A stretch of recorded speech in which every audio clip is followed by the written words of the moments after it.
Twin Cities Queer Black Excellence was brought to you in part by these sponsors. Thank you for your support. Special thanks to Johnson & Johnson, Target 10, P-Fund, and Truly Hard Seltzer.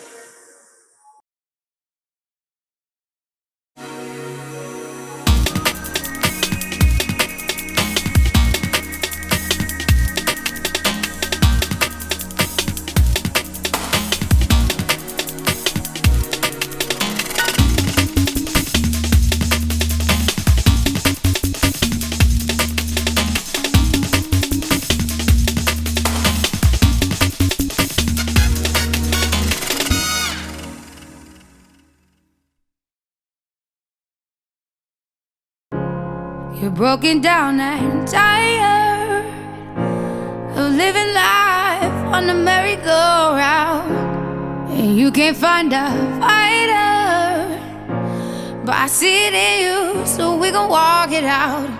Move mountains, we gon' walk it out and move mountains. And I'll rise like the day. I'll rise up, I'll rise unafraid. I'll rise up, and I'll do it 1,000 times again. And I'll rise up, I'll like the waves. I'll rise up, in spite of the ache. I'll rise up, and I'll do it 1,000 times again.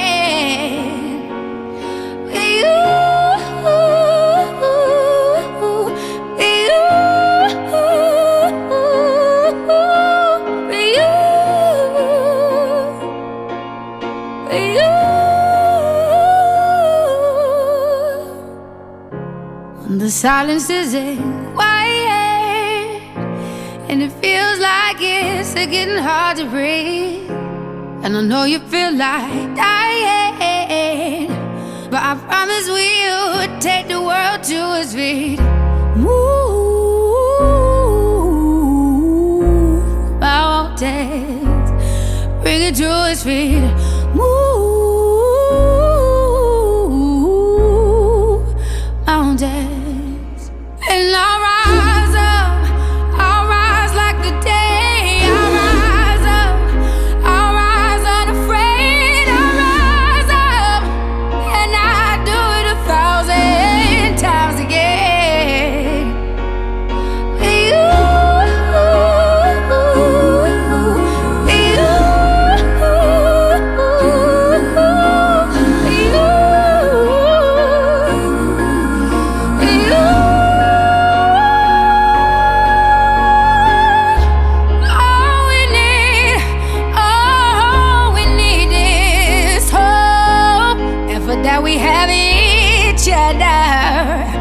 And for that we have each other, and we will rise, we will rise, we will rise,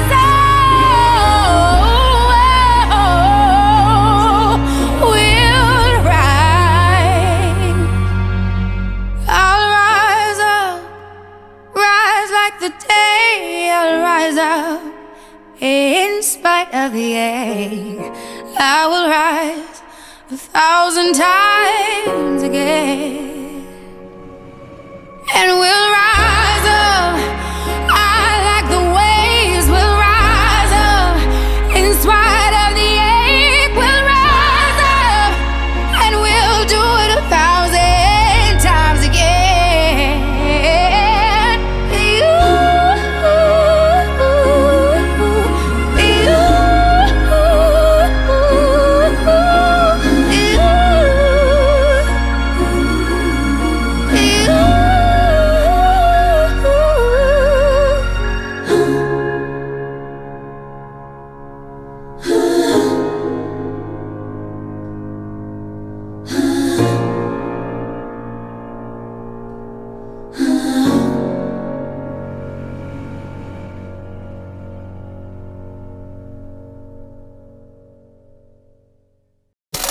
Welcome to Twin Cities Queer Black Excellence Day 1. Black Lives Matter, Black Trans Lives Matter, and Intersectionality Matters. In this 2-day-long video series, we will come together as a Black queer community to hold space, celebrate, mourn, and discuss and make changes. We want to facilitate a space for Black voices in the LGBTQIA plus community to be heard and centralized by each other and by our allies. And an important part of this event is that all contributors are paid and paid well. So you can help by going to our website, queerblackexcellence.org, and clicking the big donate button to support on GoFundMe. Or by clicking support, sending in a check or sponsorship request. Hi, my name is Sasha Castine, hostess of Flip Phone Events and also a proud hostess of Twin Cities Queer Black Excellence. On behalf of myself and Truly Hard Seltzer, I want to thank you for joining us. We want to celebrate everything that makes the Black LGBT community special, and thanks to Truly for joining us so they can celebrate it too. Up next, a performance by Brian Bose. But it ain't about that life. We've been cast in a movie, Trumpocalypse. But it ain't about that life. We've been cast in a movie, Trumpocalypse. But it ain't about that life. Yup, we've been cast in a movie, Trumpocalypse. But it ain't about that life. Woken up, yup. Now I know my duty as I shake my booty to obliterate this era of strife. I won't pledge allegiance to the flag of the divided states of America, and to the republic for which it fails, one nation under the 1%, the rest invisible, with liberty and justice for all. Racist white person, I don't mean the person who is examining his consciousness and so on, doesn't understand that he or she is also a race. It's also constructed. It's also made. And it also has some kind of serviceability. But when you take it away, I take your race away. And there you are, all strung out. And all you got is your little self. And what is that? What are you without racism? Are you any good? Are you still strong? You still smart? You still like yourself? I mean, these are the questions. If you can only be tall because somebody's on their knees, then you have a serious problem. And my feeling is white people have a very, very serious problem. And they should start thinking about what they can do about it. Take me out of it.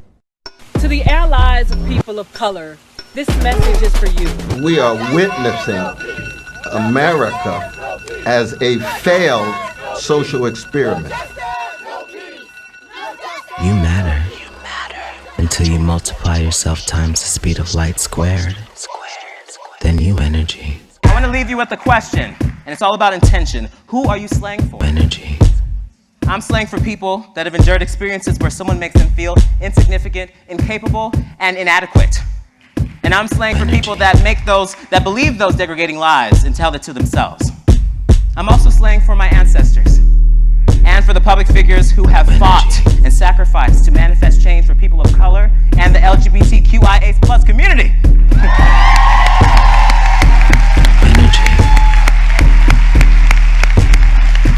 It does not take politics to be a good human being.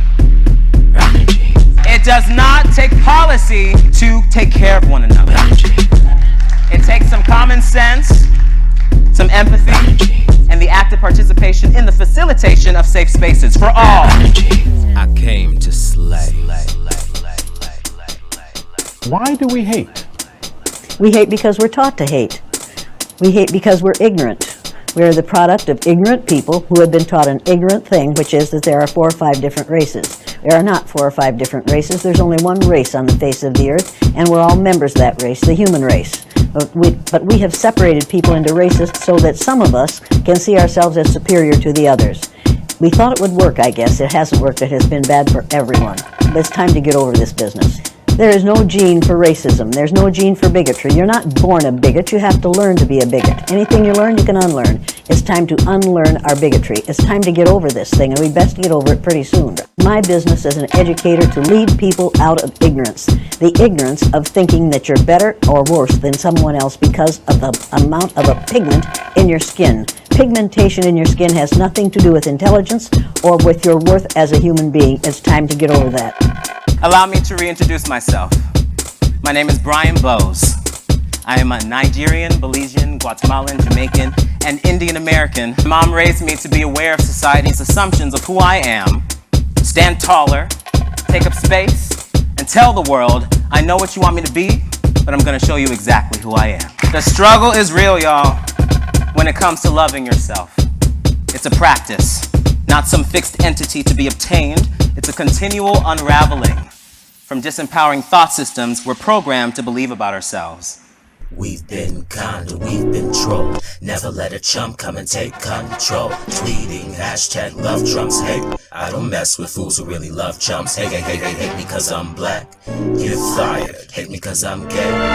You're fired. Hate me cause I slay. Bitch, you tired, retire. You're not inspired. Climate is changing, folks. Chumps think that it's all a hoax. Wall builders who grab your yokes. Yo, we laugh but it's not a joke, bro. We've been cast in a movie, Jumpocalypse, but it ain't about that life woken up. Yo, now I know my duty as I shake my booty to obliterate this era of strife. There's no greater wealth, better life and great health, better love and respect that I feel for myself. I don't really need to get opinion from the face to tell you I'm a human who's allowed to take space. Don't have to make no melanin, I'm second class citizen, worthy of love, drop shame and rise above. All we have to emotions, love or fear, all the rest are primitives of the truth. So what will you decide to be today? I love myself, I love myself. I mean every single thing, from the color of my skin, to my soul energy, to my dance like, to my dance like, to my dance like, to my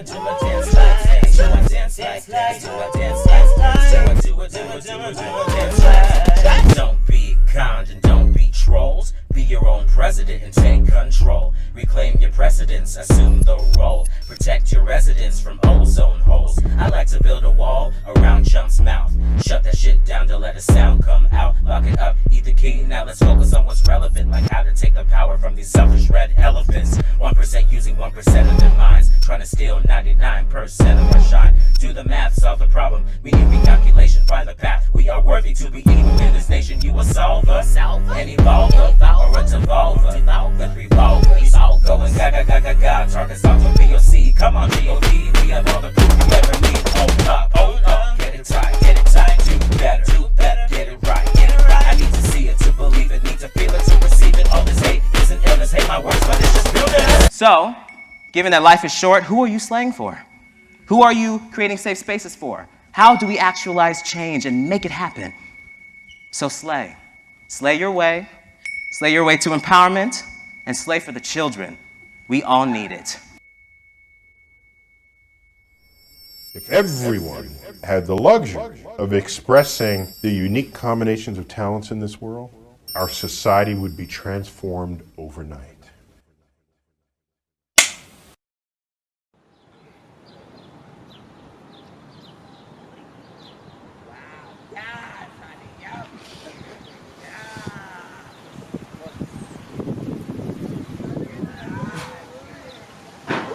Thank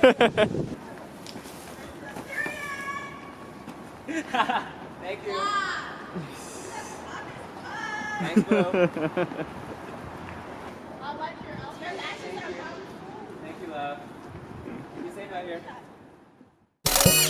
We're doing a giveaway with our sponsors at Truly. Let us know you're watching by posting a photo with hashtag QueerBlackExcellence and by tagging @TrulySeltzer on Twitter and @Truly on Instagram, and a lucky winner will be chosen each day for a special prize. Must be 21 to enter. We've already seen some great performances, and we're just getting started. Coming up next, a thought-provoking panel on race, police, and politics. Starting with an introduction from Season 12's RuPaul's Drag Race, Our Miss Congeniality, Heidi in Closet. This is a very touching moment for all of us, and it's a very hard time. This is a very delicate situation and a very personal situation for me, because I have myself endured many injustices and wrongdoings to me just based off the color of my skin. In today's society, there is a revolution, and we need to continue pushing it forward by educating ourselves and dismantling all those injustices that have looked down upon other people just for the skin color, or we have turned a blind eye to just because we feel like it is a part of what we know in the world. Because these things are wrong. These things are not things that come to humans naturally. These are things that are learned through the product of your environment, and those things need to change, ranging from police brutality to straight up racism, and we are here to put a stop to all these injustices. Sending you all lots and lots of love. I'm going to turn it now over to the panel to discuss. Hi everyone, my name is Bob the Drag Queen, and welcome to Twin Cities Queer Black Excellence in partnership with Black Queer Town Hall. Today we're discussing police reform and exactly what we mean when we say ACAB. Are we talking about you? Are we talking about your cop brother, your cop mama, your dog that used to work for the police force? We better find out today. And let's start by introducing queer activist and trans icon, Miss CC McDonald. How you doing today? I'm doing good, Bob. How you doing? I feel pretty good. I'm excited I love having these discussions. I love sitting down with other Black queers and like discussing, because for a while I felt like there wasn't a huge space for us in the Black community, but we are taking up some space on this day, honey. One of the stars of Queen Sugar, please welcome actor Brian Michael Smith. How are you? Hey, Bob, how you doing? Thank you for having me. I'm glad to be taking space up with y'all right now. We're to share and talk about what's going on in these streets. Thank you. And of course, actress, activist, singer, musician, mother of four. Please welcome the amazing Miss Peppermint. Pep, how are you, girl? I'm doing good, honey. I'm really happy to be here for this panel. So I would say let's go ahead and get things started. Something really controversial in the Black Lives Matter movement is a saying that's come out of it. The saying is ACAB, which stands for All Cops Are Bastards. And this really seems to hit really hard for people on the conservative right. I want to hear y'all's perspectives on ACAB and what that means and its place in the world. Pep, let's start with you.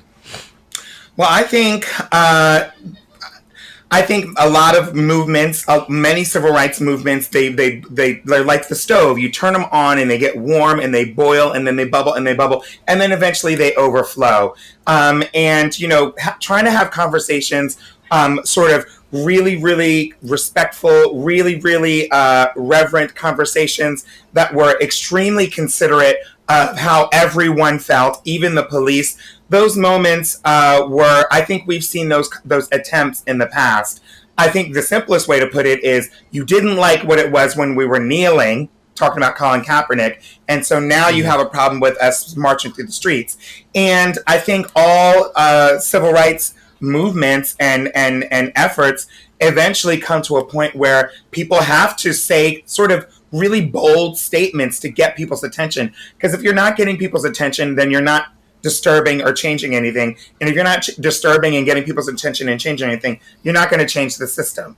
And unfortunately, things that are like civil rights related, where it comes to people not getting killed in the streets, which is a basic thing, then it really is related to a system, a way of life, how things have always been done, a certain set of rules or a tradition that hasn't changed. And the only way to change that is to have such bold statements. I don't necessarily personally feel that every cop that is born is a bastard. I think they have fathers. But I do believe that all police officers are hired and paid by a system that historically and currently affects Black people differently than it does white people. And right now, the way we're able to see quite clearly how that effect is, how black folks are incarcerated at a higher rate. How, if they even make it to the jail, black folks are beaten and killed in the street. But we're seeing too many videos coming out. And so this is not like a shock or surprise or coincidence. And so if you're going to talk about it, we have to make it bold. And I think that one of the things that people are saying too is like, I mean, you and I did the Billboard Pride panel a couple years ago, and I said something that is very similar to All Cops Are Bastards, which got a lot of information on the internet. What I was saying was, got me blocked by a few people. If you are a cop and you are in this system and you are taking part in it and benefiting from that, from a system that disproportionately disenfranchises and kills black people, then I think that's what everyone says when they're saying all cops are bad. If, like they said, I think one of the best quotes I saw was, if there are 99 if there are 99 bad cops and then one good cop who is not doing anything about the bad cops, then we have 100 bad cops. And Brian, have you had any experiences like this, like people being like, it's not all, like, have you had any blowback from your expressions with the police? I haven't used that statement, but I understand the sentiment of it for sure. You know, just as a black man and what we're dealing with policing as a whole, I really feel like, to echo what Peppermint was saying, is that statement is sort of the tip of the spear that we need to use to sort of bust what's been acceptable in our society for way, way, way too long. And so if that's what it takes to shake people out to really listen to what we are trying to say, what we have been saying, what we have been showing over time, then that's like, let it be said. I mean, the movement, to me, does not feel like a monolith. There are people from all sort of walks of life who are being impacted by the same statements and have different solutions to it. But if you're not listening to the people who are trying to protest, if you're not listening to the people who are showing up to the meetings, if you're not listening to the scholars who are bringing you historical, facts and discourse to show the pattern of what this organization has been and what it continues to be, then we're going to hear these people who are speaking from that point of frustration and anger. And so I feel like it has a place in the movement. It has a place in opening doors and kind of shaking and getting people's attention. But as someone who has, played police officers and had to spend time getting to understand the mindset of what goes into doing that job, there are people who do join the police force to do good, but the force in and of itself needs to be dismantled and needs to be, tackled. Mm-hmm. You know what I mean? So there's a lot of work that can be done from within. And I feel like there are people who are within the force that are trying to do it, but systematically it has to be, taken down. You know what I mean? So I feel like I have a different relationship with it than other people, but I feel like the people who have that relationship and who really firmly stand behind that, they have a place too, and they are shaking the trees that need to be shook. Well, Cece, I definitely want to talk to you about this because you have a perspective much more intense than, I don't know everyone here's past, but I do know for a fact that you were very publicly incarcerated because of your incident, and I want to hear about your experience. Also, maybe for people here who aren't familiar, I became familiar with you, and you reminded me right before we started that Laverne Cox was working on a documentary called Free CC. Can you tell us a little bit about that? Yes. Again, thank y'all for having me as part of this conversation. It means a lot, especially coming from a person who has been feeling like Black queer voices haven't really been heard during these tumultuous times, and how these incidents of police violence also affect us. And the overall, state violence and prison industrial complex and the ways that it affects Black and brown trans women, most predominantly, but targeted to communities of color and where, queer people who kind of cross the intersections of being Black and being queer, and no one cares about our issues. I was really excited when Laverne and Jack Gares, who is the producer of the film, wanted to even, do something with me about that story. And Free CC actually started out with me being in prison. So they had to go through all of these things, motions and paper signing and, signatures to come into the prison and interview me, because it wasn't really a media outlet that was giving me a fair story or for folks to hear my side of the story, because the way the media kind of portrayed me was like this evil, woman. Even times when I was misgendered, and they never really made me out to be the person that I really was, or even talk about the aspect of self-defense. But in June of 2011, me and my boyfriend and some of my family members were attacked by a group of neo-Nazis right in the same area where the riots went down, that Target that burned down. There's a bar that sits in that area called Schooner's Tavern. It's so crazy that I was back in that area and seeing everything burn down like that, because during my trial and during everything, the campaigning that was happening around my case, all I could think about is like that area and how heavily saturated it is with racists and people who, don't like people of color. And we have a very diverse culture here in Minnesota. We have Somalian folks, we have Latinx folks, we have, African folks, and especially in that area, South Side, Minneapolis, where that happened, where there's just a plethora of cultures and people, to know that, these races will be right amongst you, right in your own communities, and you would never know. And so, in 2011, I was attacked by a group of neo-Nazis, and I have a scar on my face. You can see pictures on the internet where my face was really swollen up. That was because at the time of after the incident that had ensued, and I was rushed. Well, I never was rushed to the hospital. Everything was done to me from either the police car or the back of an ambulance, which also talks about the poor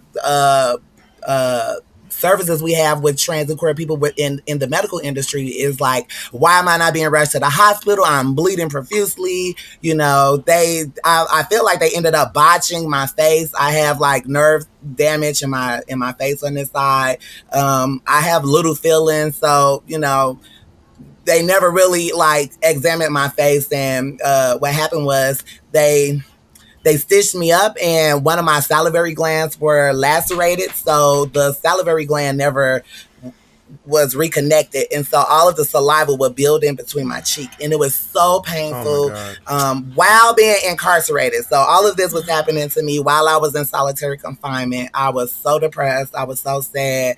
And honestly, if it wasn't for, my friends and my family and the support committee, I don't know where I would be right now.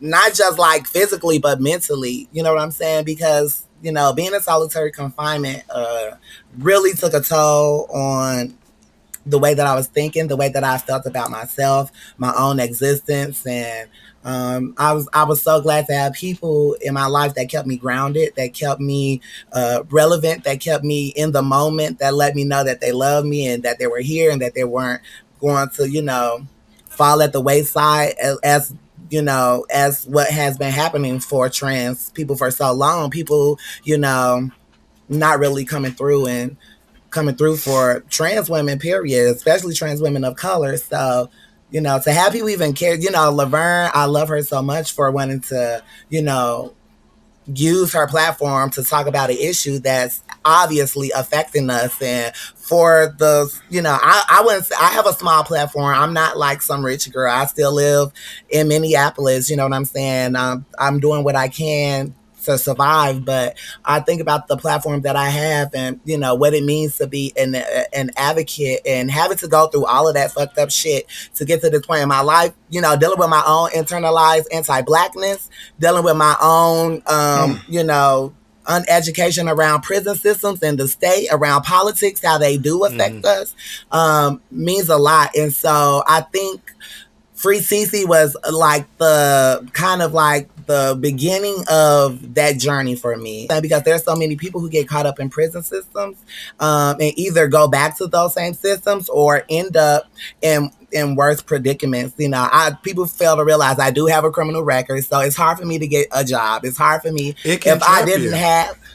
Yeah, like black people are literally trapped in these systems. There's no way for them to get out. And people think it's just the actual physical prison buildings and jails. Yes, those are the issue. But what about all of the other cogs and pieces that are connected to the prison industrial complex that keep that machine moving? Why aren't there, more transformative justice procedures or restorative justice procedures where people don't actually have to be in prison? I just found out recently is that police in the South, I'm from the South, police in the South started as the slave patrol.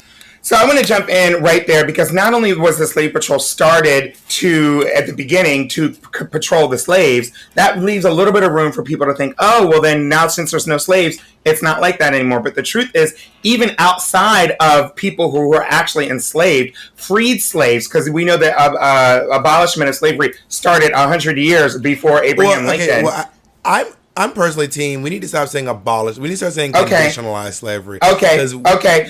People were being set free. People were being set free at different levels, at different times, in different ways before Abraham Lincoln, and even continued after, because that didn't even do it all at one swoop. But the point is, there were people who were set free. Some folks who were set free from slavery and then brought right back into the system. Instead, if they weren't brought back into some slave master's house, they were brought back into the system, which ended up being our institutionalized sort of like police system, our penal system. These people... And still... I was going to say it's still a form of slavery because there was still free labor into this day. Yeah, there was free, exactly. From prisoners. And what was worse is everyday people, not only the police who were hired, everyday people... moms and pops and people who had their own houses and farmers who were white, they were automatically deputized to be able to find a black person, snatch them from the street, and say, you don't look like you should be free, and send them back into the system, ship them off to another state, wherever they are, take them to another part of the country. And that's a problem. Well, that's like and the 13th Amendment. The 13th Amendment, was supposed to free the slaves, but it said the only place that slavery is legal is if it's a criminal, if you create a criminal act. So like they didn't abolish slavery completely. They just put this little door into it, and that's how we got to the place where we are now. Yeah, a little caveat, unless you're a criminal. So then they went into hyper-criminalizing black people, just to put that labor back in there. I mean, people were free, but they were picking them up for,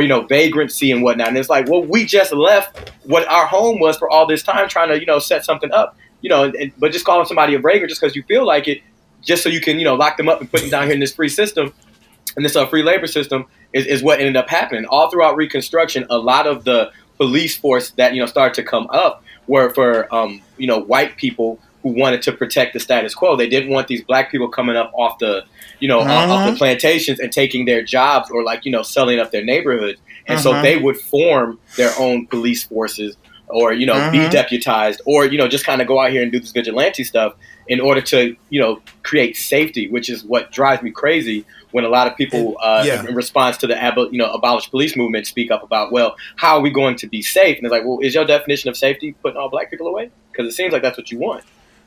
And then it seems like they're doing the other thing where they really broaden the definition of the word criminal. They take the word criminal and make it bitch, we're all criminals. Criminal, black, and doing anything. If you are black, and if you are doing anything, you are a criminal. You have certain white people that argue, well, Irish were slaves too, or these group of whites were done bad. And that's true to some degree. And there was going to be a big revolt. These certain whites and these blacks were going to come together. So that's when the basis of race came in, because the Europeans were scared. They're like, we can't have a majority over us. We can't have these whites, these group of whites. So that there was a point in time where whiteness wasn't always equal, but because of the ideas of superiority, whiteness overall then became the overall thing, which is where race kind of set in. And a lot of people don't even know that. You know what I'm saying? These are things that can be abolished, but at what? The expense of black people dying, us marching and having to put ourselves in front of rubber bullets that's almost in some cases just as bad as regular bullets.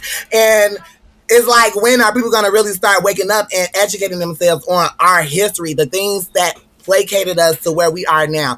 How do we reform or abolish the police while maintaining order? I'm going to pitch my idea first. We can go one by one. In my opinion, for example, something I said a while back, that I'm from Georgia, and in Georgia, everyone gets to go to college for free. A lot of people don't know that. Anyone who goes to high school in Georgia, if you have a B average or an A average, you go to college for 4 years to an in-state college for absolutely free, as long as it's a state and no private schools. And a lot of people don't know that we have that opportunity. And people say, well, how do you pay for that? It's actually really easy. You pay for it with the Georgia lottery. Everyone else with casinos made a shit ton of money. So if we can establish systems like this across America, where each state has because a lot of states don't have a legalized lottery system. You have a lottery system that is government funded, and that money goes to pay for colleges. Therefore, you can get to break the school to prison pipeline, because people get to have opportunity, because jobs and money provide power, and it gives you the position where you want to be in these positions. And then on top of that, you can legalize things like marijuana. I feel like we moved past the point of traditional reform ideas that people have had in the past. So I'm very much in favor of defunding the police and how we see it and how it has been in this country so far, right? And reallocating the funds, to community services, to education, to social justice work, and to social work in general. And for me, I think we shouldn't have the same kind of armed response showing up for all the calls that police are responding to right now. Now, if you look at most of the budgets for cities and for states, 51 to 60% of their income, or of their money is being allocated to police. Yeah, I think ultimately, I know that I think the resistance to police abolition, or any of these conversations, police reform, abolition, defunding, and the resistance to any of these conversations, I believe, really stems from the fear that Black folks can be running in the streets and killing grandma and raping our daughters, and that's the fear that people have, and I think that fear is exactly what. That fear is exactly what they use against queer folks, against trans folks, in the bathrooms, on the sports teams, and things like that. And we just know that that is not true. We already know what exists. We know that people innocent go to jail who don't deserve to. We know that there's cover-ups when police do wrong and do something that we say isn't right. We see that police don't end up serving time or being punished, being investigated. We see that we've all heard of something called the blue wall of silence, right? Where the police officers can do no wrong. We know that when there's an investigation, usually it's an internal investigation. Police only want to investigate themselves. It is impossible for any justice to really happen, which is ironic because it is part of the criminal justice system. Yeah. Cece, do you have any final thoughts about police abolition or defunding? Yes. So again, like I said, I stand on abolitionist ideas. I believe that we don't need these systems to really exist. One, because they haven't. And when you look at the society that we live in, where there's a large bias on ideas of who is a criminal and who's not. Like I said, I see white men holding anger in different ways that Black men can. White men can go shoot up your cities, go shoot up your church. They get walked out hand in hand by the police. Meanwhile, Black men can just stand outside and breathe and they seen as a criminal. So who are we actually policing? Who do we actually see as criminals? Yeah. So, you know what I'm saying? Some systems are hard to reform. You just have to do away with them and start over. That's an abolitionist politics. Not necessarily that we have to get rid of things. It's just about finding a better way to do it.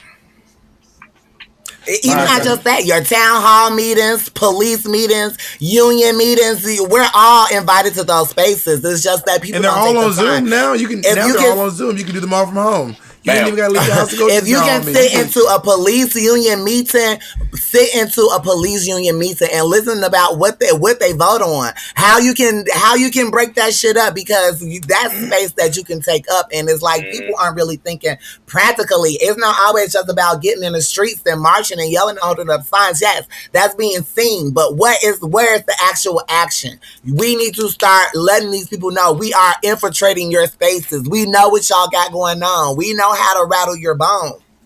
Thank you all for joining us and listening in on this amazing panel. Thank you so much, Cece. Thank you, Brian. Thank you, Peppermint. And thank you for watching at home. Goodbye. Hello, my name is Zaylor Stout. I'm an attorney, community organizer, historian, and author of Our Gay History in 50 States, an LGBTQIA plus history book that highlights significant people, places, and queer facts on a state-by-state basis. And I'm so excited to join you today at the Twin Cities Queer Black Excellence event. Now, if your upbringing was like mine, you didn't learn much about Black, Latino, Asian, Indigenous, women, or even queer history in school. Now, many of you actually may have learned about some of your ancestry at home through your families.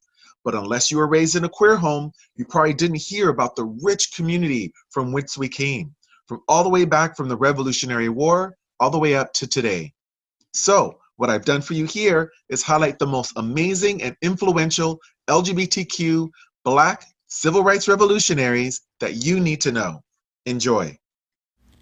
James Baldwin was born in Harlem, New York, and was an author and activist who wrote, amongst other many notable works, The Fire Next Time in 1963 and Giovanni's Room in 1956. Baldwin grew up poor and spent a lot of time in the library as a teenager. Later, as he began to work as a preacher, that's where he developed his voice as a writer. Baldwin lived in Greenwich Village while working as a freelance writer before moving to Paris to gain perspective on American culture and to live more freely as a gay man. His first book, Go Tell It on a Mountain, from 1953, was a fictionalized representation of his religious upbringing and his struggles with his stepfather. Baldwin's writing focused on themes like racial politics, homosexuality, identity, and equality, themes that move people with his added emotional, historical, and philosophical depth. The Fire Next Time, a work about the struggle for racial equality, became so popular that Time magazine put Baldwin on the cover of its May 1963 issue. Baldwin died of cancer in 1987 at the age of 63. Now let's hear James Baldwin in his own words. There is a prejudice that at one time was against homosexuals. At one time? Yeah, hold on. When it was a criminal offense, even. Then that's got removed. The law. And people started to appear to accept. Back, it comes again now because of AIDS. It never went anywhere. It never went anywhere. People's attitudes don't change because the law changes. I know that. And the homosexual question is like what we call a racial question. Nobody, no man and no woman, is precisely what they think they are. Love is where you find it. And you don't know where it will carry you. And it is a terrifying thing, love. It is the only human possibility, but it's terrifying. And a man can fall in love with a man, a woman can fall in love with a woman. There's nothing anybody can do about it. It's not in the province of the law. There's nothing you do with the church. And if you lie about that, you lie about everything. Angela Davis was born in Birmingham, Alabama, and is a writer, lesbian, radical feminist, and former member of both the Communist Party and the Black Panther Party. As a young girl, her family moved to a predominantly white neighborhood, followed by many black families, which angered her white neighbors and caused them to try to segregate the neighborhood. Some white people in the area even bombed the homes of their black neighbors.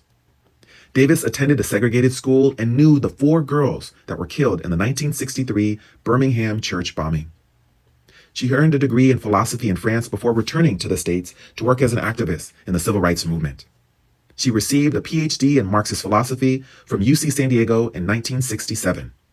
Around this time, she joined the Che Chilumba Club and associated with the Black Panthers. Sometimes viewed as a controversial figure, Davis was the 3rd woman ever listed on the FBI's Most Wanted list.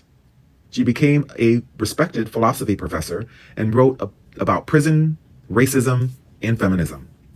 Her books include Women, Culture, and Politics, Are Prisons Obsolete? And Abolition Democracy, Beyond Empire, Prisons, and Torture. She has been a professor at UCLA, San Francisco State University, and currently is at UC Santa Cruz. She also ran as a Communist Party's vice presidential candidate in 1980 and 1984. Davis came out as a lesbian in 1997 in Out Magazine, and in 2017, Davis was a featured speaker and honorary co-chair of the Women's March on Washington after Donald Trump's inauguration. Now let's hear Angela Davis in her own words. How do you respond to that? Well, I think that that the civil rights movement during the 1960s created a terrain. It created a terrain that allowed many groups and communities to think about particular issues of discrimination and domination. Certainly the women's movement, as it developed in the 60s, would not have been possible without the backdrop of the civil rights movement. Bayard Rustin was born in Westchester, Pennsylvania, and was a civil rights leader and political activist who advocated for nonviolence and gay rights. As a student, Rustin attended two of the oldest predominantly black institutions in the country, Wilberforce University and Cheyney State Teachers College, though he didn't graduate from either. After moving to New York City, Rustin taught English, performed in several musical acts, and became active in anti-racist politics. A close mentor to Martin Luther King Jr., Rustin pushed for non-violent civil protests during the civil rights movement of the 1950s and 60s, and helped form the Congress of Racial Equality and the Southern Christian Leadership Conference. Despite his influential presence in social and political movements, the fact that Rustin was openly gay often forced him to work out of the public eye. Rustin died at the age of 65 in 1987. Ronald Reagan praised him that year for his conviction in the civil rights movement, and in 2013, Barack Obama awarded Rustin posthumous Presidential Medal of Freedom. Now let's hear Bayard Rustin in his own words. Well, I think there are some lessons if we start where I start. And the first lesson is don't try to repeat what you've done because we're in a different period. That's the first lesson. Second lesson is that protest is no substitute for the ballot box, which we have now. When we didn't have the ballot box, protest was the logical way. Marsha P. Johnson was born in Elizabeth, New Jersey, and was an activist who self-identified at times as gay, a transvestite, or as a drag queen, and participated in the 1969 Stonewall riots. In the 1970s, Johnson and Sylvia Rivera founded Street Transvestite Action Revolutionaries, also known as STAR, and STAR House for homeless gay and trans youth. Johnson was well known in the Greenwich Village gay community and beyond, and her renowned persona caught the eye of artists such as Diana Davies and Andy Warhol, and she became the subject of some of their work. Johnson's body was found in the Hudson River soon after the 1992 Pride Parade. Police declared her death a suicide, which is doubted by those who know her. Now let's hear Marsha P. Johnson in her own words. I think the important thing was that we got our gay rights all across America and across the world, and got the right to be human beings just like other human beings. I wanted to see gays at least have a start in life because they've never really had anything called a parade that was their own. You know, they always had to hide in the closet of somebody else's parade. Yes, I know it's time to... Patrisse Cullors was born in Los Angeles, California, and is an activist, artist, and co-founder of the Black Lives Matter movement. During her childhood, she encountered police brutality, which later became fuel for her activism. At 16, Cullors came out as queer. She graduated from the University of California, Los Angeles, where she studied religion and philosophy in 2012.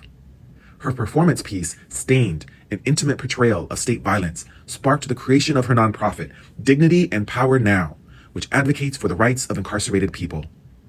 Cullors is a co-author of the 2018 New York Times bestselling book, When They Call You a Terrorist, a Black Lives Matter memoir.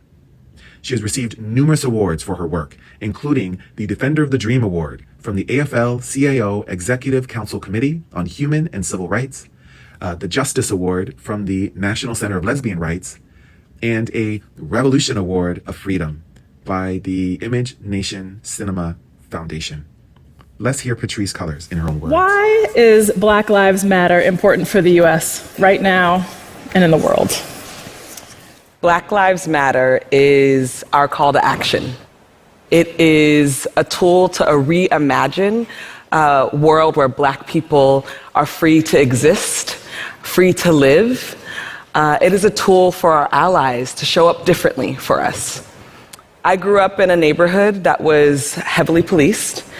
I witnessed my brothers and my siblings continuously stopped and frisked by law enforcement. I remember my home being raided. Alicia Garza was born in Los Angeles, California, and is an activist and co-founder of the Black Lives Matter movement. She attended the University of California, San Diego, where she studied anthropology and sociology. Garza was raised by a single mother and started her activist career as an advocate for reproductive rights. She served as a high-level leader in multiple organizations, such as the National Domestic Workers Alliance, the School for Liberation and Unity, Black Organizing for Leadership and Dignity, Right to City Alliance, and People Organizing to Win Employment Rights. After the 2012 shooting of Trayvon Martin, Garza became the first person to use the phrase Black Lives Matter. Garza has won many awards for her activism, including the Harvey Milk Democratic Club's Bayard Rustin Community Activist Award, which she won twice. Now let's hear Alicia Garza in her own words. Black Lives Matter started actually in 2013 as a national organizing project after George Zimmerman was acquitted in the murder of Trayvon Martin. Folks like Patrisse Cullors and Opal Tometi, who are co-founders of Black Lives Matter, each of us felt deeply that it was important for us to build a base of people who were ready to counter anti-Black racism, which permeates our society. DeRay McKesson was born in Baltimore, Maryland, and is a former school administrator and activist, instrumental in the Black Lives Matter movement in Ferguson, Baltimore, Milwaukee, and New York. After the 2014 murder of Michael Brown, McKesson drove from Minneapolis to Ferguson to participate in the protests and live tweet his experience. He recorded himself being tear-gassed, the arrival of armed police vehicles, and the shots fired outside of the Ferguson Police Department. With other activists, he helped publish the newsletter, This is the Movement, which independently reported the events of Ferguson. McKesson used his Twitter account to organize protests, make political commentary, and tweet inspirational messages. In 2018, McKesson published On the Other Side of Freedom, The Case for Hope, a memoir of his involvement in BLM. One of the impetus of his book, he says, was his sexuality. I know that I'm a gay Black man every time I walk into a space. And what does that mean to be in movement spaces or other spaces where people are homophobic, but like me? I wanted to write about that. Andrea Jenkins is the first African-American transgender woman to be elected to public office in a major metropolitan city here in the United States. And she currently serves as a Minneapolis City Council Vice President since 2017. She had previously worked on campaigns for Robert Lilgren and served as an aide to City Council member Elizabeth Glidden. Jenkins, originally from Chicago, received a 2014 Bush Fellowship, which she used to establish the Transgender Issue Workgroup. As an oral historian, Jenkins contributed over 200 interviews to the Treader Transgender Oral History Project at the University of Minnesota Libraries. Now let's hear Andrea Jenkins in her own words. My name is Andrea Jenkins, and I am the Vice President of the Minneapolis City Council. I am the first Black transgender identified woman elected to public office in the United States. The place where the real policies, where $15 an hour minimum wage laws are being passed, where climate change laws are being passed, it's happening in cities. I knew then that I had to run for office. I thought, yes, I'm going to do this. Philippe Cunningham identifies as Black, queer, and transgender, and he is the first transgender man to be elected to public office in United States history. In his 2017 election win over a 20-year incumbent, Philippe joined the Minneapolis City Council. Originally born in Streator, Illinois, Cunningham went to college at DePaul University and became a special education teacher in Chicago public schools. His move to Minneapolis resulted in him being the mayoral appointee to the Youth Violence Prevention Executive Committee, and his later role as a senior policy advisor and aide to Mayor Betsy Hodges. Now let's hear Philippe in his own words. Nothing is ever as simple as it sounds in news bites and sound bites.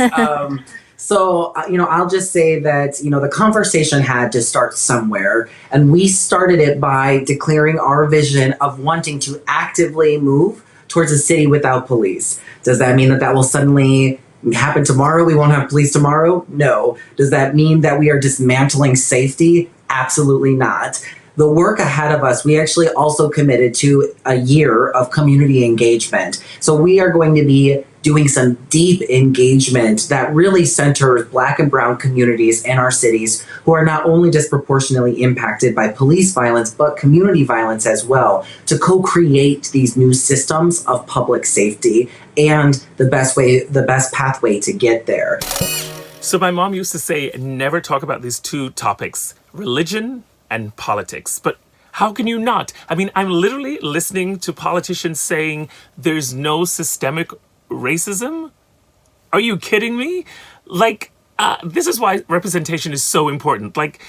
If I was, when I was a child, if I was seeing a Black queer person that, was in politics, or somebody that looked like me and sounded like me, maybe then they would understand the struggles of someone like me.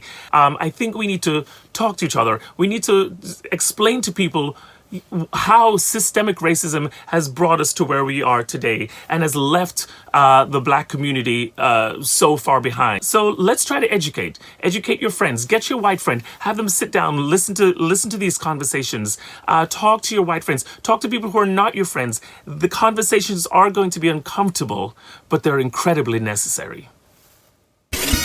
Welcome, everyone, and thank you for joining us at the Black Queer Town Hall at Minneapolis. I'm Honey Mahogany, former contestant on Season 5 of RuPaul's Drag Race, co-founder of the Transgender District, co-founder of the Stud Collective, legislative aide to Supervisor Matt Haney in San Francisco, and I currently serve as the third vice chair of the San Francisco Democratic County Central Committee, making me the first Black trans person elected in California. Woo. I will be serving as your moderator for this discussion, and we have an incredible lineup of panelists. Panelists, I'm going to have you introduce yourselves, and if you would also please remember your pronoun. Hi, my name is Kristen Richardson Jordan. I am a city council candidate for District 9, which is Central Harlem in New York City. If I win, I go by she, her pronouns. And if I win the election, I will be the first Black lesbian, also the first Black queer woman elected to New York City Council. I am an organizer and an activist with Black Lives Matter. I was also involved in Occupy and Poccupy movements, and I founded a Harlem Cop Watch team. I am a democratic socialist, a member of DSA, and a prison abolitionist. I'm happy to be here. Thank you. Representative Kenyatta. Thank you. I'm glad to be here. My name is State Representative Malcolm Kenyatta. I represent the 181st District in Pennsylvania. I go by he, him pronouns. And when I was elected in 2018, I was the first openly LGBTQ person of color ever elected to state office, and only the second openly LGBT person elected in Pennsylvania. Wow, what an honor to be here. My name is Andrea Jenkins. I am the Vice President of the Minneapolis City Council. I use she, her, and her pronouns, and I'm just really thrilled to be here on the panel with my amazing panelists. I'm a poet, a writer, an oral historian. I make art, I'm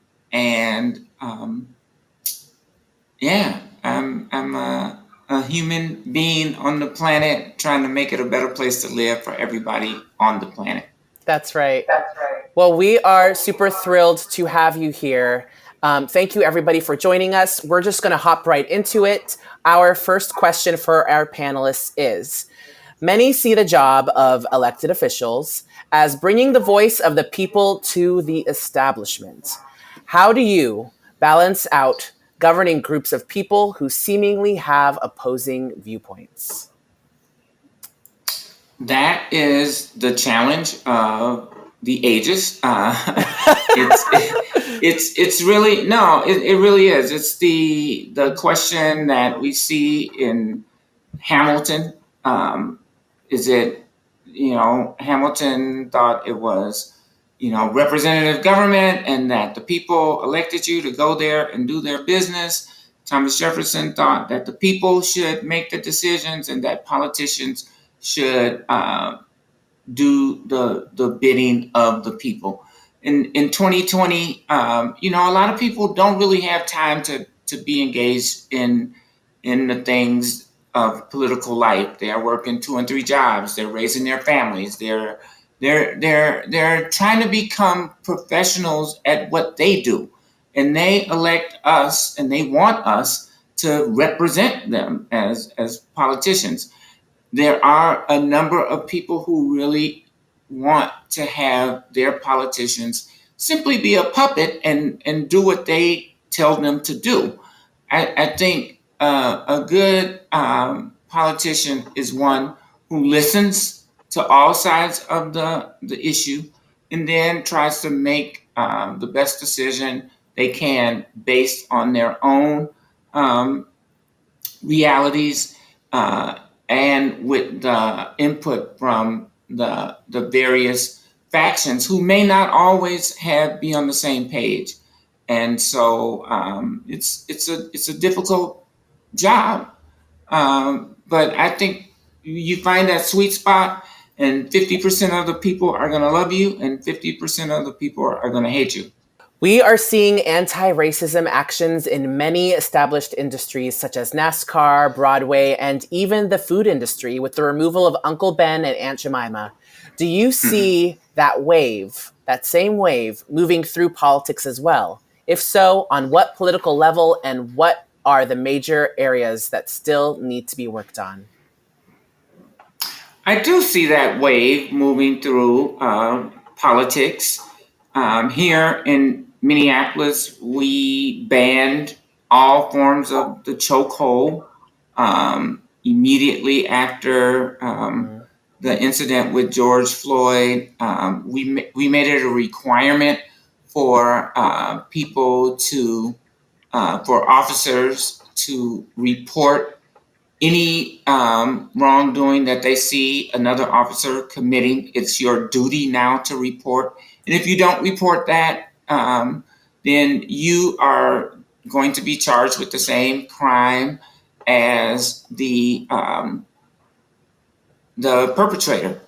And here in Minneapolis, again, we're talking about restructuring our entire way that we do public safety in the Twin Cities. Some people call, in Minneapolis specifically, and some people call that defunding the police, divesting from the police.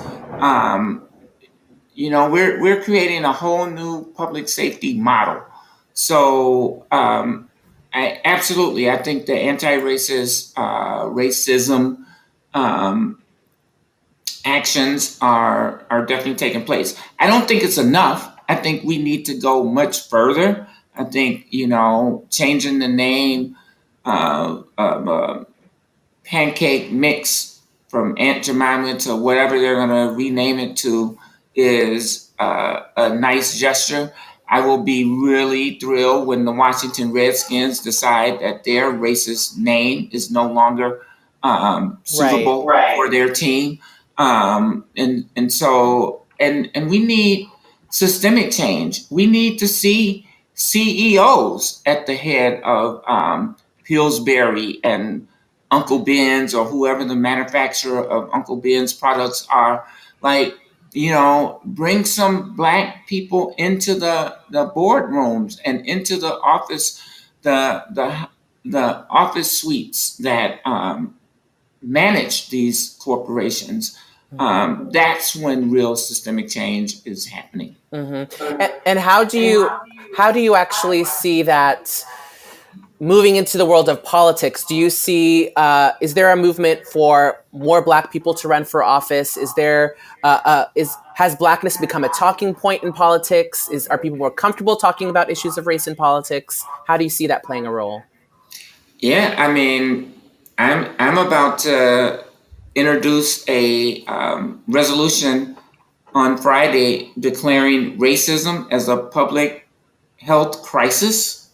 And can guarantee you that all of my colleagues will vote for it. They don't want to be seen as a racist, right? So, but no, I mean, we hear, people saying Black Lives Matters, Mitt Romney said Black Lives Matter. Like it's maybe it's a fad. I don't know, but people are becoming much more comfortable with saying it, and it feels different, honey. It feels like this is an opportunity for some real systemic change to happen. And to your question about more Black people running for office, since George Floyd has been murdered, and that was on May 25th, just a little over 3 weeks ago, 30 Black women in the state of Minnesota are running for public office. That's amazing. That's powerful. 30. That's incredible. They weren't running prior to George Floyd. And they are all, and many of them are friends of mine, and many of them have a chance to actually win. And I think people will vote for a woman, a Black woman, to lead. And we heard Senator Amy Klobuchar, which I thought was a real moment of true leadership, say to Joe Biden. I think especially in America, we have this hyper masculinized culture, and a culture that is also that really thrives off that binary of this is what it means to be a man and this is what it means to be a woman. And if you're a man, you better not cry or show emotion and you better toughen up. But that I don't know that and maybe just as like a non-binary person, I'm like, what are there other options? What are the other options? Because I know a lot of men who are very caring and non-violent as well. I think the violence, though, that you often see in big cities is an outgrowth of poverty, which have not addressed in a major way. It's the outgrowth of systematic disinvestment in things that people need in their communities, like quality schools, like access to healthcare, like access to not only gainful employment, but the ability to have a good idea, start a business, and build generational wealth within these communities. And so until we deal with, which I know I've said already in this conversation, with the fact that deep poverty is the moral and economic issue of our time, we're never going to deal with violence. At the end of the day, people commit more crime in the neighborhoods they live in.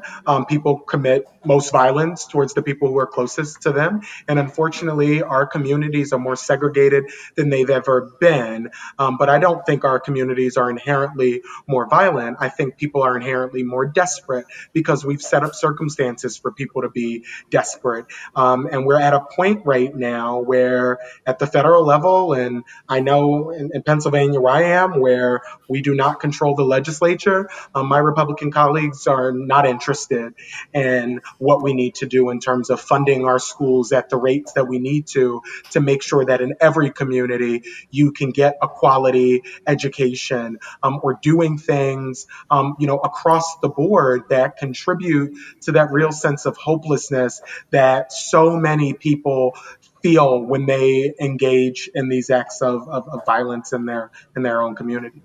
Yeah, no, and that's real. I agree with every single thing you said, Kenyatta. But how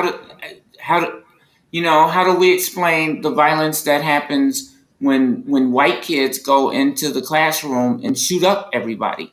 That's violence. That's the same age group as the young Black men in our communities that are using those guns. So the opportunities and all of those things, that's real. And that has been deeply missing from our communities. I was just on a Zoom panel last week with Reverend William Barber, Dr. Reverend William Barber III. And he's amazing. Absolutely agree that poverty is the moral issue of our time, and until we deal with that, we will still be in in driving ourselves in circles. But I think there is something more systemic around the male toxic masculinity that drives men, particularly in ages 18 to 29, to be more violent than the broader population. And that's all men, not black. I'm not saying that black men are more violent than, that's all men tend to be more in that category. And certainly there are men who are not, very clearly. It's kind of like saying Black Lives Matter and then nobody else lives matter, right? Like, I'm not making that claim, but Kristen, go ahead. So we absolutely have to address toxic masculinity. However, I think one of the biggest examples of toxic masculinity is policing itself and the way that police departments work. And so I think we really need to look at violence interruption differently, because the system we have right now, we add violence on top of violence. And we wind up with cases like in my district with the Mohammed Ba case, where Hawa Ba, who is a local mom, called for an ambulance and wanted help because of medical reasons. And instead, police showed up and her son is shot 8 times, right? So what are we, and there was in that case a real risk of violence, right? Like, she was concerned for her own safety, but how are we addressing those interruptions in a way that actually de-escalates? Because right now, what we have with policing, it does not de-escalate, it escalates. And so you have the violence of the encounter itself, and then you have this extra violence of the state on top of the violence that's already there. I think both of you are right. Not only do we have in, Black and brown communities police violence, but we also really do have police neglect, where the things that, folks might agree the police should be doing, like Andrea spoke about, the 8 folks shot in her city, had 7 people shot in my district, and the police were not there, right? And so there is this double-edged sword and it leads to the point of us rethinking public safety, particularly as it relates to Black and brown community. In San Francisco and in many other places across the country, there is really a move for first responders to not be police, right? So when we're talking about issues of mental health, when someone is on the street and they may be going through some sort of psychosis, it doesn't make any sense to have the police be the first people to respond to that situation. They're not trained in how to deal with someone who's going through a mental health crisis. They're not trained in de-escalation with that population. And in fact, they are trained to respond in a very specific way, and that is to restrain and with violence, right? Yeah. It is much more effective to have social workers or mental health professionals intervening in those cases. And when we even talk about things like homelessness, in San Francisco, homelessness is a really, really big issue. It's probably our number one issue. It doesn't make sense for the police to be called in response to homelessness. We need outreach workers and counselors and people who can connect these folks to housing or shelters. Police are not just an inappropriate, police are not just, I think, the wrong people to call because they're not trained to respond, but also because they are incredibly expensive. So even just from a fiscal standpoint, it would be much cheaper to send a social worker or an outreach worker to go deal with one of these situations than to deal with the police. And if we could redirect that funding, we could save, probably any major city could save tens of millions of dollars at the least, to redirect into Black communities, poor communities, and generally funds the welfare of the city. Well, I gotta agree with Malcolm that if we are gonna be sending social workers out, we need to pay them. Oh yes, we do. Thank you. And honestly, though, that's a part of the reason social workers are cheaper, because we don't pay social workers, we don't pay mental health professionals, and so that is a side note. But my sister is a social worker, my dad was a social worker. It's like, pay these people, all these workers who we're now praising as essential. Let's pay them like they're essential. I will also I'm just going to put it out there that I have my MSW and I'm also a social worker, so I don't. Yeah. You deserve to get paid, honey. I definitely agree with Honey Mahogany's point, though. That's definitely Like absolutely.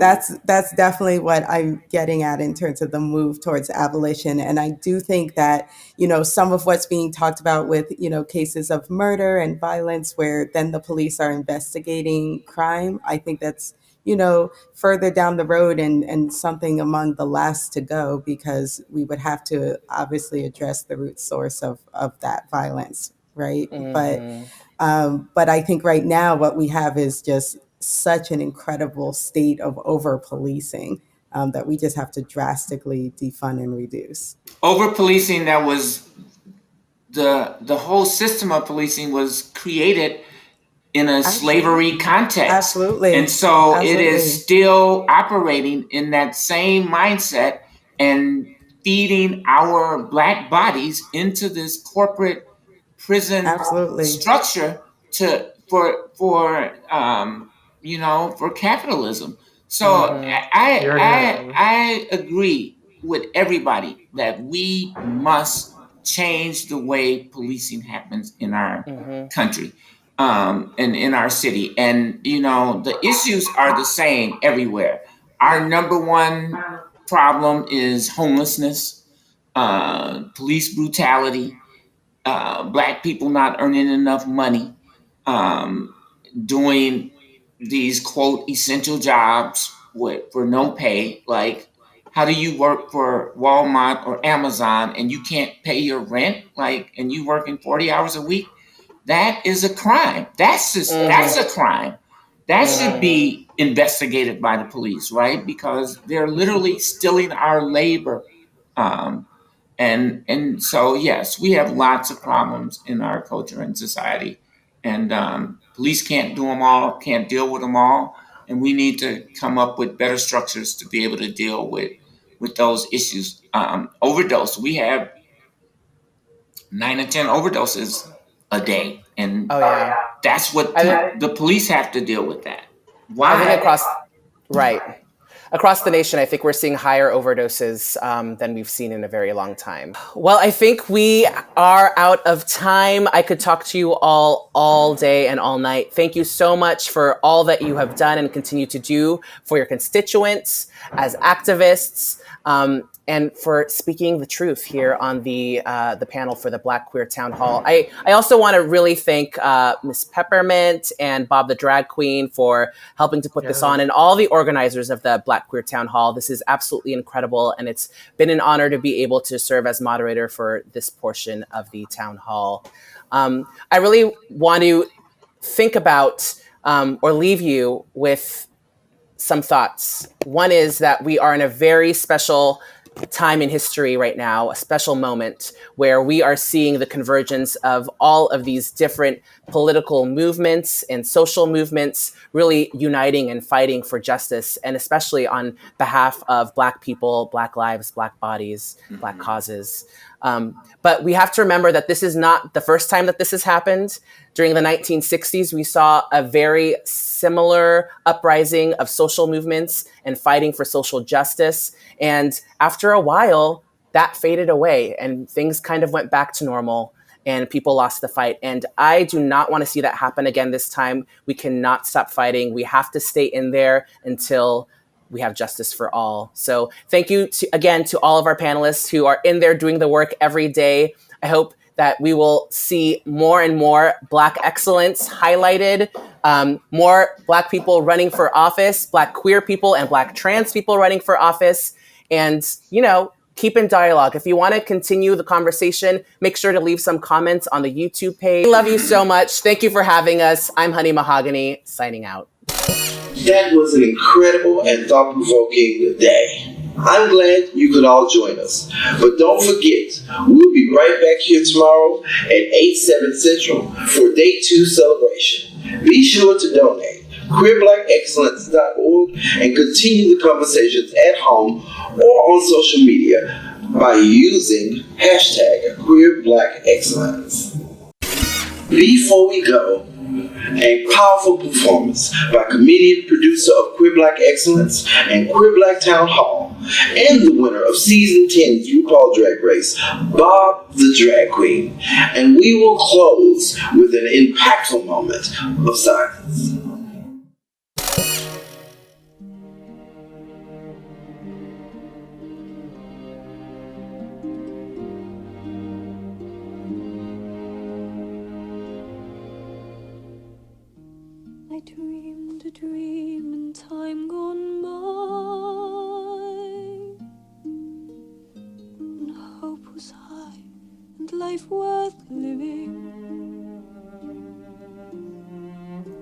I dreamed that love would never die. I dreamed that God would be forgiving. I still have a dream. It is a dream deeply rooted in the American dream. I have a dream that one day this nation will rise up, live out the true meaning of its creed. We hold these truths to be self-evident, that all men are created equal.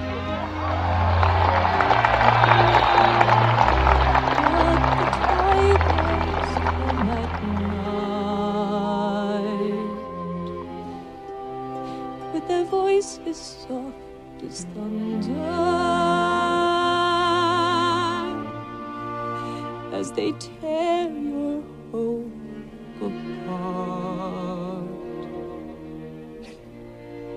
as they turn your dream to shame.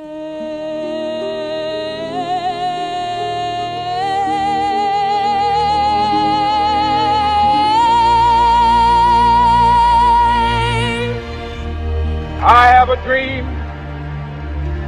that one day on the red hills of Georgia, sons of former slaves and the sons of former slave owners will be able to sit down together at the table of brotherhood. I have a dream that my 4 little children will one day live in a nation where they will not be judged by the color of their skin, but by the content of their character. I have a dream today. And still I dream he'll come to me. Little black boys and black girls will be able to join hands with little white boys and white girls as sisters and brothers. I have a dream today.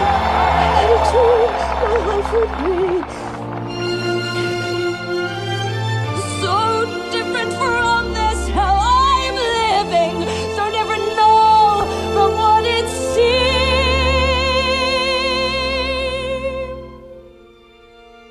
Oh, life has killed the dream.